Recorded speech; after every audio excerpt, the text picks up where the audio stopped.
ونستعينه ونستغفره ونتوكل عليه ونعوذ بالله من شرور أنفسنا ومن سيئات أعمالنا من يهده الله فلا مضل له ومن يضلل فلا هادي له وأشهد أن لا إله إلا الله وحده لا شريك له وأشهد أن سيدنا ونبينا مولانا محمدا عبده ورسوله صلى الله تعالى عليه وعلى آله وأصحابه وسلم تسليما كثيرا كثيرا. إن الله وملائكته يصلون على النبي يا أيها الذين آمنوا صلوا عليه وسلموا تسليما.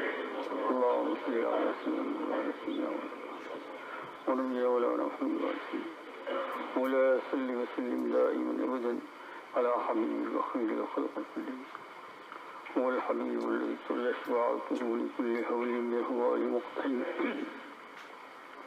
اپنی نیکیوں کو بچانے کے لیے جو کچھ اللہ پاک نے ہم کو توفیق دی ہے، اللہ پاک کا بہت شکر ہے. تو کچھ نیکیوں کے کرنے کے اللہ پاک ہمیں توفیق دیتے ہیں. حق تعالیٰ جل شانہ قبول فرمائے. جو کچھ پڑھنا ہے، جو کچھ معمولات ہے، ذکر اللہ ہے، یہ زبانی نیکیاں ہیں، اور اس کے علاوہ خیر خیرات، نماز، تسبیحات، ساری نیکیاں ہیں. حق تعالیٰ جل شانہ ہی توفیق دینے والے ہیں. اور بخاری شریف میں روایت آتی ہے، اور بھی سیاح میں یہ روایت آتی ہے. اس کا مفہوم یہ ہے کہ ایک مرتبہ ایک جنازہ ہوا حضور صلی اللہ علیہ وسلم زمانے میں. کسی صحابی رضی اللہ تعالیٰ عنہ کا انتقال ہو گیا، تو قبر بن رہی تھی. کبھی کبھی ایسا ہوتا ہے کہ قبر جلدی بنتی نہیں ہے، تو پھر وہاں انتظار کرنا پڑتا ہے. قبر بنانے والے اپنے کام میں مشغول تھے. پھر جنازہ نیچے رکھا تھا. صحابہ کرام اجمعین اپنی عادت کے مطابق حضور صلی اللہ علیہ وسلم کو گھیر کر بیٹھ گئے سامنے ادب کے ساتھ. بہت خاموشی کے ساتھ، بہت ادب کے ساتھ بیٹھے تھے صحابہ. اور آپ صلی اللہ علیہ وسلم نصیحت فرماتے تھے. تو آپ نے فرمایا ہر ایک آدمی کا ٹھکانہ پیدا ہونے سے پہلے ہو چکا ہے. اللہ جنت کا یا جہنم کا. تو ایک صحابی رضی اللہ تعالیٰ عنہ نے سوال کیا، یا رسول اللہ افلا نتکلوا، پھر ہم اسی پر بھروسہ کر کے بیٹھ جائے کام کرنے کی. یہ اصل میں اعتراض نہیں تھا، لیکن صحابہ کرام بعض سوالات کرتے تھے تاکہ وہ حل ہو جائے اور امت تک آگے پہنچ جائے. کہ افلا نتکلوا، ہم اسی پر بھروسہ کر. کہا نہیں، تم سے جتنا نیکیوں میں آگے بڑھنا ہے بڑھو اور کرتے جاؤ. کیوں کہ جس آدمی کو جو ٹھکانہ ملنے والا ہے اس کے لیے اسباب کو اللہ تعالیٰ دنیا میں آسان کر دیتا ہے. جہنم غیر مسلم کے لیے وہ ٹھکانہ ہے تو کفر ہی آسان کر دیا. فجور گناہ جس کا جو ٹھکانہ ہونے والا ہوتا ہے اس کو اسی اللہ پاک اسی پر چلاتے ہیں. اور جس کا ٹھکانہ اچھا ہونے والا ہوتا ہے، قبر کی راحت وغیرہ، تو اللہ تعالیٰ اس کو اسی چلاتے ہیں. تو تم جو کرتی ہو اس میں کیا کرتے ہو، آگے بڑھ جاؤ اور خوش ہو جاؤ کہ اللہ تعالیٰ نے آپ کو اس راستے پر چلایا ہے، تو یہ آسان کر دیتی. اور پھر آپ صلی اللہ علیہ وسلم نے قرآن پاک کی وہ آیت جو اس کی دلیل بنتی ہے کہ فَسَنُيَسِّرُهُ لِلْعُسْرَى اور فَسَنُيَسِّرُهُ لِلْيُسْرَى، ایک عین کے ساتھ ہے، ایک ای کے ساتھ ہے. اور ایم کے اندر ہے یہ واللیل اذا یغشی میں وَأَمَّا مَن بَخِلَ وَاسْتَغْنَىٰ وَكَذَّبَ بِالْحُسْنَىٰ فَسَنُيَسِّرُهُ لِلْعُسْرَىٰ. جس نے بخل کیا، جس نے اللہ کی فرمانبرداری سے منہ موڑ لیا، جھوٹ بولا، اللہ کو نہیں مانا یا مانا لیکن کہنا نہیں مانا، تو فَسَنُيَسِّرُهُ لِلْعُسْرَىٰ، اس کے لیے اسی کام کو آسان بنا دیتے ہیں. کیا کرتے ہیں، وہ اسی پر چلتا ہے. مخل وسلم. اور پھر کہتے ہیں کہ جس کے لیے اللہ جل شانہ نے آخرت میں بلائی رکھی ہے تو فصل یسرہ لليسرى، اس کے لیے وہ چیز آسان کر دیتے ہیں. تو اس میں ایک بشارت بھی ہے اور دین کے کام میں آگے بڑھنے کے لیے تقویت بھی ملتی ہے کہ جب ایک آدمی کو اللہ پاک نے توفیق دی رکھی ہے نیکیوں کی، اس کو غنیمت سمجھو. یہ بہت بڑی چیز ہے، سمجھنے کی بات ہے، یہ بہت بڑی چیز. اس کو پنجگانہ نماز باجماعت اہتمام کے ساتھ پڑھنے کی توفیق دی ہے، گناہوں سے بچنے کی توفیق دی ہے. کوئی گناہ ہو جاتا ہے تو توبہ کی توفیق دیتے ہیں. توبہ اس سے گناہ مزید نہیں ہے جبکہ توبہ کے ساتھ، کیونکہ معصوم تو ہے نہیں. لیکن کیا ہوتا ہے کہ گناہ ہو جاتا ہے تو پھر کیا کرتے ہیں؟ توبہ کی توفیق نہیں. وَكَانُوا يَصِرُّونَ عَلَى الْحِنْثِ الْعَظِيمِ، جو لوگ جہنمی ہوتے ہیں وہ گناہ کبیرہ پر اصرار کرتے ہیں، کبھی توبہ کی بات نہیں. اور یہاں اگر کوئی بھی گناہ ہو گیا تو فوراً کیا کر لیا؟ توبہ استغفار کر لیا، اس سے رک گیا، پھر ہو گیا، پھر توبہ. تو جس کو اللہ تعالیٰ نے توفیق بھی رکھی ہے دین پر چلنی، نماز روزہ، گناہ ہو جائے توبہ، گناہ نہ کرنے کی توفیق، اللہ تعالیٰ سے ڈرنا، اور پھر اس کے علاوہ سنتوں کو ادا کرنا، مستحبات، اور یہ آپ کے معمولات ہمارے معمولات میں داخل ہے. درود پاک پڑھنے کی توفیق دی ہے، نجات مقبول پڑھنے کی توفیق دی ہے، یہ توفیق دی ہے، وہ توفیق دی. یہ اللہ پاک کا بڑا کرم ہے کہ اس نے اس راستے کو ہمارے لیے آسان سمجھا. خوب سمجھو اس کو. اس لیے کبھی معمولات پڑھتے بھی کیا ہوتا ہے، آدھی پھٹکتا ہے. یہاں اس کا مراقبہ کر لو تو معاملات ٹھیک ہو جائیں گے. سمجھے نا بات کو؟ سمجھے تھوڑا سا. اللہ پاک سمجھنے کی توفیق عطا فرمائے مجھے بھی اور آپ کو. یہ بہت بڑی بشارت ہے کام کرنے والوں کے لیے، یہ بہت بڑا سہارا ہے. ورنہ وہ وہی کتنی بڑی ہے تو آپ نے فرمائی کہ ہر ایک کا ٹھکانہ معین ہو چکا ہے. لیکن پھر ساتھ نے فرمایا کہ جس کے لیے جو ٹھکانہ معین ہوا ہے اس کے لیے وہی چیز کیا ہو جاتی ہے؟ آسان ہو جاتی ہے. یعنی کسی کے مقدر کے اندر اگر عمرہ لکھا ہوا ہے تو وہاں جانے کے اسباب کو کیا کر دیتے ہیں؟ آسان فرما دیتے ہیں.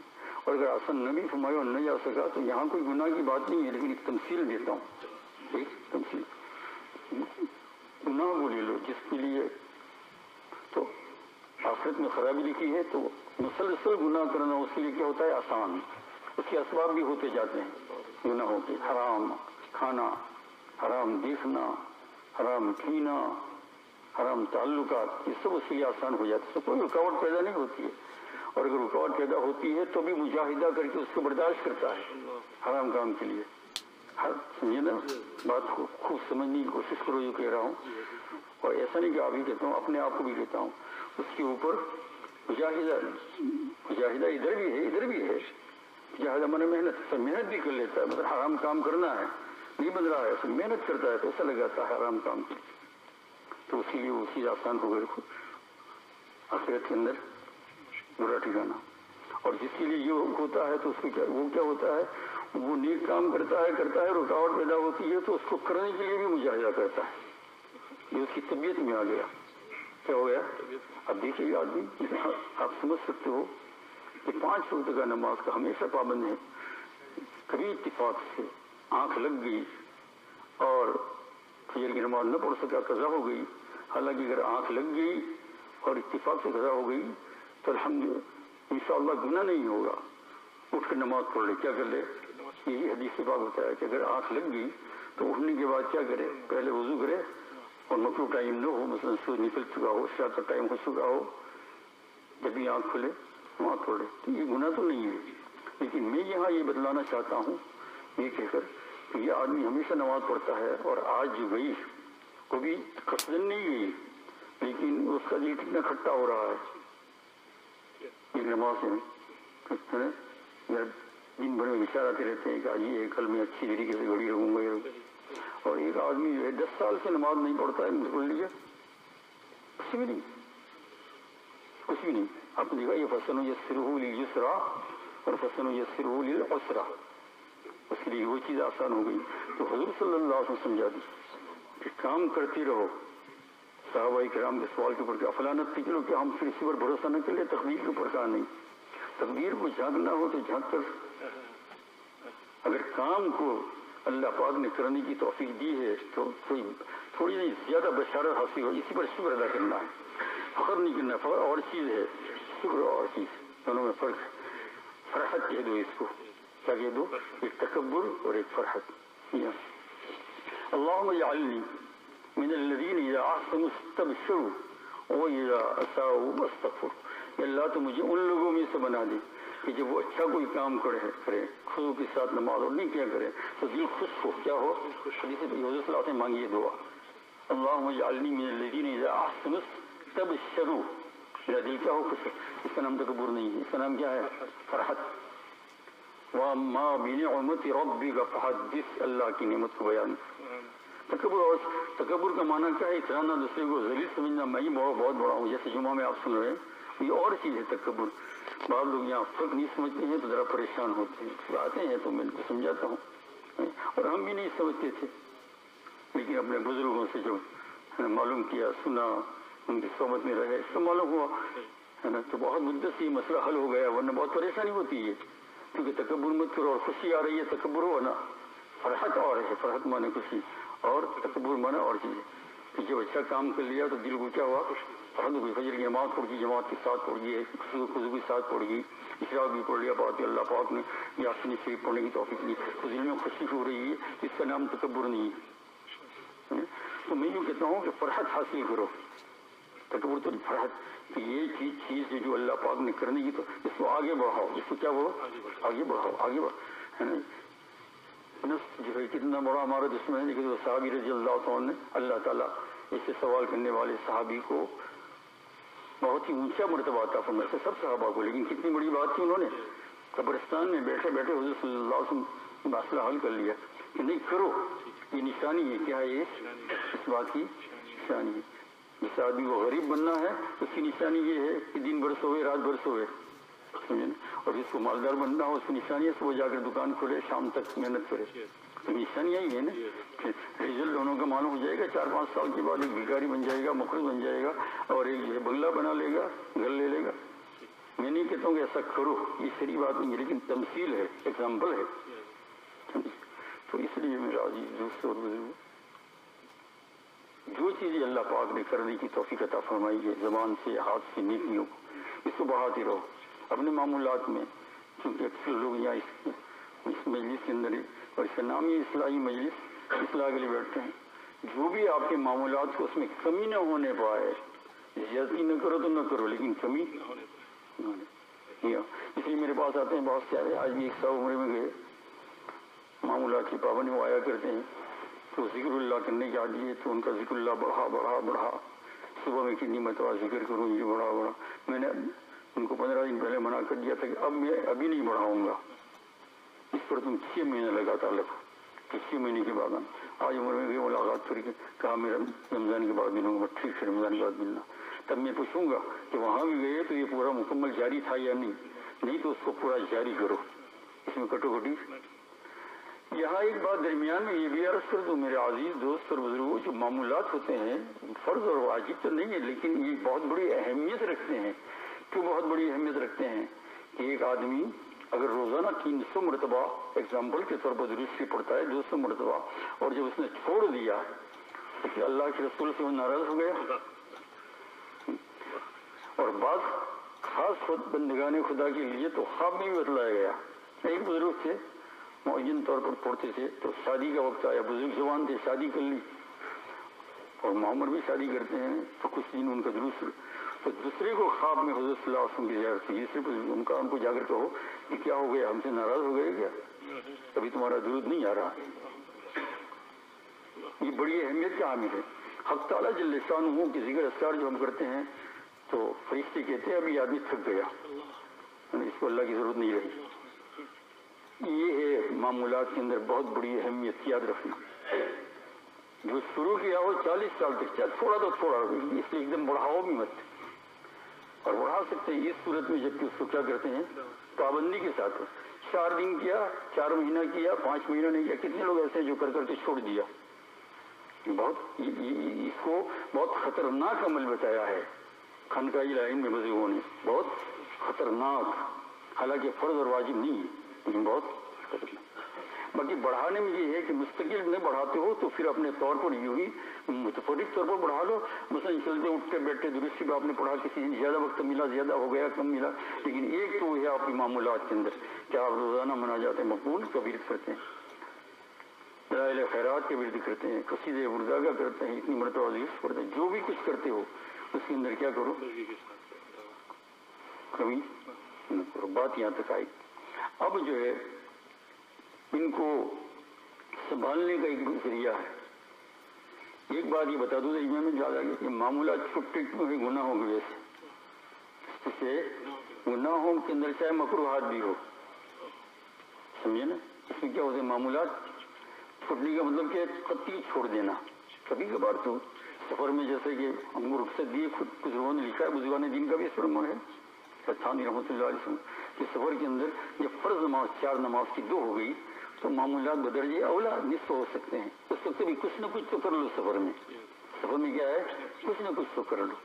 مثلا آپ 5 6 7 چیزیں پڑھتے ہیں سفر میں, ظاہری بات ہے اتنا تو اس کا آدھا کر لیا, اس کا پاؤں کر لیا, جس وقت جو موقع سفر ہے اس لیے. لیکن جب سفر میں گھر سے آ گئے تو پھر کیا ہو گیا, کیونکہ سفر میں چھٹتے ہیں پھر گھر میں آتے ہیں نا تو جلدی کام پر جلدی وہ لائن لگتی نہیں ہے, جوائنٹ نہیں ہوتی. ابھی ہمارا ایسے ہی ہوا, ہم گئے اور جانے کے بعد جو ہے پھر بمبئی سے وہاں تک طبیعت ٹھیک رہی. بمبئی سے جب آیا تو بہت سخت بیمار ہو گیا, میں کیا الٹی وہیں شروع ہو گئی ایئرپورٹ پہ, اور تو کچھ چیز ہو گئی اللہ پاک کی طرف سے. ہوائی جہاز میں بھی بہت سنبھل کے رہا, الٹی وغیرہ تو نہیں ہوئی, کھانا پینا بند کر دیا, سب کچھ پانی پر چلاتا رہا.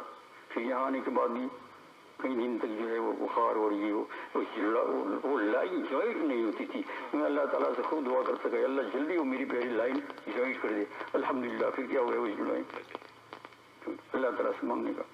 تو یہ تو سفر وغیرہ کے اندر تو ہم کو اجازت دی ہے.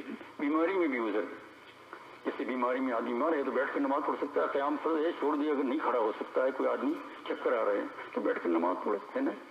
جماعت میں نہیں آ سکتا, بیماری میں انفلوئنزا ہے, سخت بخار ہے, کیسے باہر نکلے تو گھر پر جماعت کا ثواب ملے گا.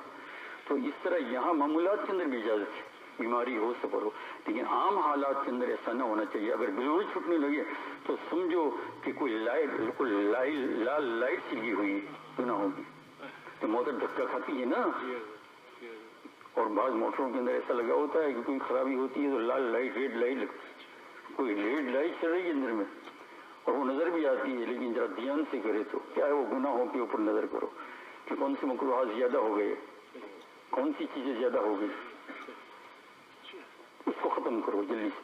اور وہ ختم کرنے کا علاج ان معمولات کو بالکل پابندی کے ساتھ, چاہے کچھ بھی ہو جائے, رات 12 بج جائے کر کے ہی سوؤں گا, سمجھے نا. پھر یہ وہ ریڈ لائٹ خود بخود بند ہو جائے گی اور آدمی کی لائن کیا ہو جائے گی. لیکن یہ بات ضروری ہے کہ مکروہات زیادہ یا گناہ کبیرہ سے تو چھٹ ہی جاتے ہیں. ایک گناہ کبیرہ اگر کیا اور اس پر اصرار کیا, توبہ نہیں کی, تو یہ آپ کو 6 مہینہ سال بھر بھی دور رکھے گا. اور اس درمیان میں اللہ نے کرے اگر موت آ گئی تو بغیر معمولات ہی جائے گا, تعلق مع اللہ کے اندر کمی کے ساتھ جائے گا نا. اس کے اندر جو ہے وہ یہ معمولات کی سستی اور کمی کے اندر سب سے بڑی چیز کیا ہے, زبان کو بیکار چلانا, اس میں کوئی فائدہ نہ ہو بلکہ گناہوں میں چلانا ہے نا. اور اسی کا بیان تھا شیخ الدین اطہار رحمۃ اللہ علیہ کی نصیحت میں. انشاءاللہ ابھی اتنا وقت نہیں ہے, لیکن ابھی جو بات بھی ہو گئی بہت مفید ہو گئی. اللہ تعالیٰ مجھے بھی اور آپ کو بھی ایسی توفیق عطا فرمائے کہ ہم مرے اس حال میں مرے کہ اللہ تجھ سے تعلق پورا ہو. جب کلمہ پڑھے مرتے وقت اور کلمہ نہ بھی نکل سکا زبان سے, یہ مشین ڈالا ہے نہیں نکلتا ہے, تو قلب کے اندر کون ہو, تو ہی تو, بغیر زبان ہلائے ہوئے بھی اللہ کی ذکر ہوتا ہے. یہ بھی ایک طریقہ ہے. زندگی کا ساز بھی کوئی ساز ہے, بج رہا ہے لیکن بے آواز ہے, آواز نہیں ہے بغیر آواز. کبھی آپ کو کبھی کوئی بہت ضروری بات ہے, ایسی بات ہے, اپنے حالات دیکھ لو, حالات کبھی بہت ہی مشکل پیش آ گیا, ایک دم جلدی سے کہ ایک چیز طرح میرے منہ میں پان ہے, اب کیسے دعا کروں, تو ایسے ہی ہاتھ کرتا ہوں, اللہ دے رہی ہوں. اب یقین کیجیے کہ پان کے ختم ہونے سے پہلے مسئلہ حل ہو گیا. بہت کبھی کبھی بہت ضروری ہو جاتی ہے. یہ کوئی بڑائی نہیں ہے، اور اس میں کون سا بڑائی تعلق ہے.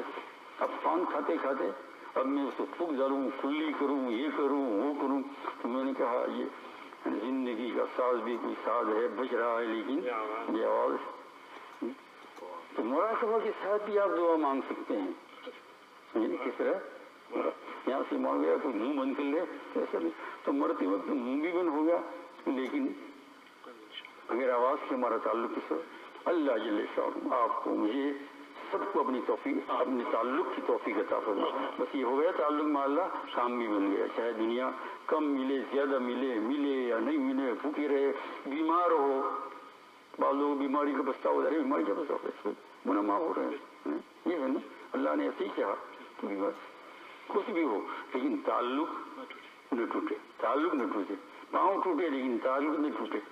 ہارٹ کا عرضہ ہو، دل بند ہو جائے لیکن اللہ کا تعلق نہ ٹوٹے. آ گئی بات، آنکھ چلی جائے لیکن اللہ کا تعلق نہ ٹوٹے. اس سے بسی کی حق تعالیٰ جل سبحان اللہ وبحمدہ سبحانک اللہم لا الہ الا انت استغفرک.